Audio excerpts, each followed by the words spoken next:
மிக்சியில் போட்டு குறை அரைச்சி எடுத்துக்குவோம். வாங்க அன்பார்ந்த நண்பர்களே, இன்றைக்கு ஒரு அருமையான நண்டு குழம்பு செய்வோம். சூப் செய்து கொஞ்சம் எடுத்துக்கிட்டு அப்படியே நண்டு குழம்பு வாங்க. நான் எல்லாம் ரெடி பண்ணி வச்சுருக்கு பாருங்கள். மிளகு, சீரகம், வெங்காயம், தக்காளி, பூண்டு எல்லாம் ரெடியாக இருக்குது. நண்டு குழம்பு ரெடி.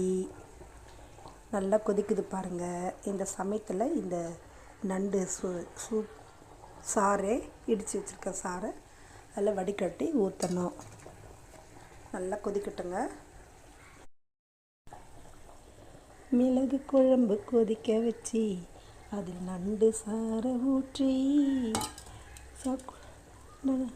மிளகு குழம்பு கொதிக்க வச்சு நண்டு சாறை அதில் ஊற்றி குடித்து வந்தால் ஓடிவிடும் செல்லையா, மண்டை வலியும் மூக்கு சளியும் போய்விடும் செல்லையா.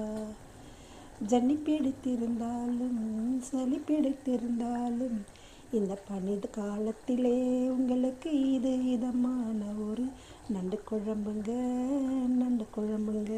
வாங்க சாப்பிடலாம், அருமையாக இருக்கும்.